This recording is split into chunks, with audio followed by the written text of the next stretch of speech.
What is going on YouTube? Not Timmy coming at you today with a tutorial on custom controller binds. For those of you who may be unaware, custom controller binds were introduced into the game at the start of Season 6. They are a great improvement to your gameplay. For those of you who are aware about it, you may still be unsure about the buttons you want to lay out, what buttons you want to be where. It's very confusing. So today we're gonna get right into that, and I'm gonna talk about 3 different things. I'm gonna give you guys controls for a SCUF controller or an Xbox Elite controller, and I'll give you controls for a PlayStation and for an Xbox One.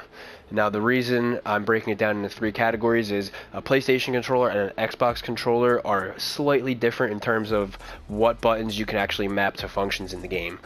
So let's get right into it, guys. Alright, so on screen right now we have my controls that I use in my gameplay. Personally, I use a 4-paddle SCUF controller. So these control options right here are going to be geared towards anybody who has a SCUF controller or an Xbox Elite controller, as the button layouts can work exactly the same for an Elite controller. So let's start out over here. We have jump, that is exactly the same. My switch mode for building is still circle. The only difference here is I changed it from switch mode / edit to just switch mode. So this gets rid of the editing delay, and my edit moves over to my right on the D-pad, which is mapped to a paddle on the back of my controller. My reload is exactly the same, and the only other slight difference in combat controls is my triangle is sprint and auto sprint, which is switched with pushing in the left stick. My left stick is now my pickaxe. But keep in mind, this switch for your controls will only work if you enable the sprint by default option under the control options. This allows your player to sprint without pushing in your sprint button. So your player will automatically sprint, and pushing in your left stick will be your pickaxe or whatever function you map it to. It is a great change because with the way I have my controls laid out, my thumb never leaves my right joystick. I have complete control over the aim of my player at all times. It might seem like a very small thing, but the amount of control that it offers you is unbelievable, and it will greatly improve your gameplay. If you don't believe me, try it out for yourself, and you'll see within days how the improvement in your aim is just from that switch alone without having to move your thumb. So next I'm going to go into my build controls. Over here I have everything exactly the same as you normally would. The only difference for me is I made my right stick crouch, and I moved my rotate and repair to triangle. And I did this because sometimes when you're in your build mode, if you try to crouch, it might accidentally rotate your piece and then you find yourself dying, or later in the game placing a piece that is rotated, and then that will also cause you to die. So I made it so that I can crouch inside of my build mode still. It's a very small change, but it is also very effective, so it doesn't get you confused on whether you're in your build or not. You can crouch no matter what you're doing. Alright, so real quick I'm going to show you guys just how effective having that instant edit is.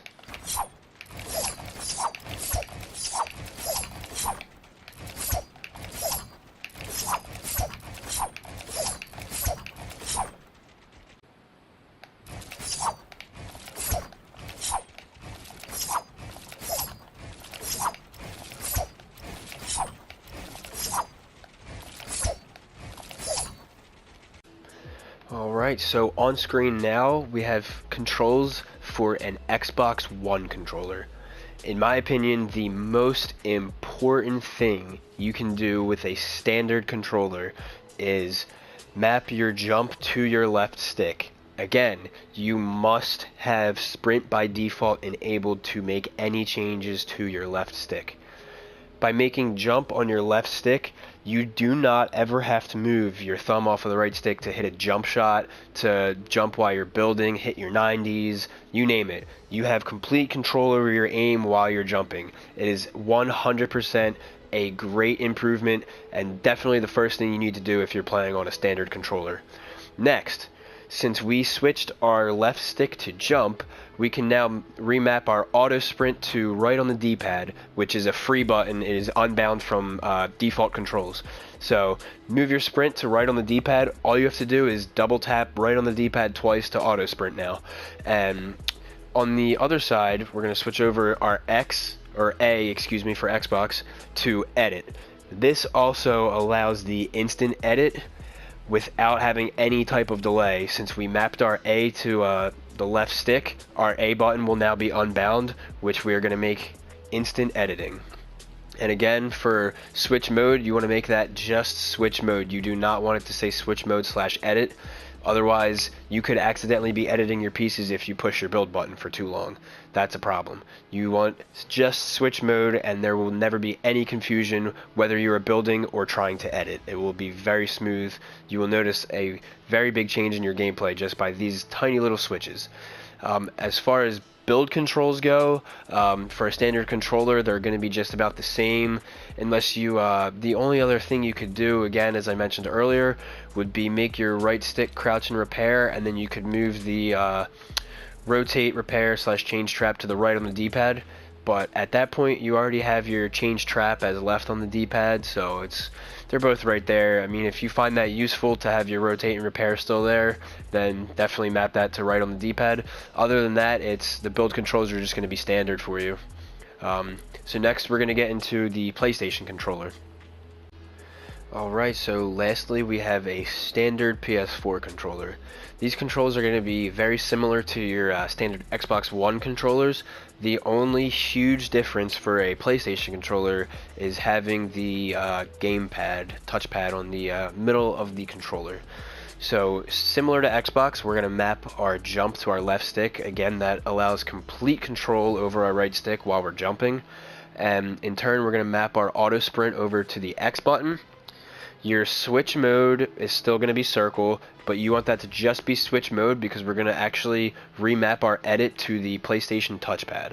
This is huge because it allows you the instant edit, and you can actually use your pointer finger on your left hand up at the top to hit the top of the pad as if you were hitting L1. Just reach a little bit farther and you can actually touch the touchpad, and that will give you the instant edit. And again, your thumb stays on the stick, so you can select your editing pieces just like that. And in the edit controls, you want to make your confirm the same PlayStation touchpad. That allows you for the fastest possible edits on a controller, or on a PlayStation controller rather. And again, one little thing I wanted to touch on back with the Xbox controllers is the edit controls. For your editing, you can map your confirm button to really anything you want. In my opinion, one of the most useful things would be to map it to L2 for an Xbox controller, because then you do not have to move your thumb all the way back over to B to confirm the edit. It's a split second faster, but it makes a huge difference in those tight situations. Back over to the build controls. These again are going to be just about the same thing as standard build controls. The only difference I did here was I made my rotate, repair, and change trap over to X, and I made it so you can still crouch inside of your build. It's a very small change, as I mentioned, but crouching when you're in a build can save your life in the biggest situations. You'd be surprised.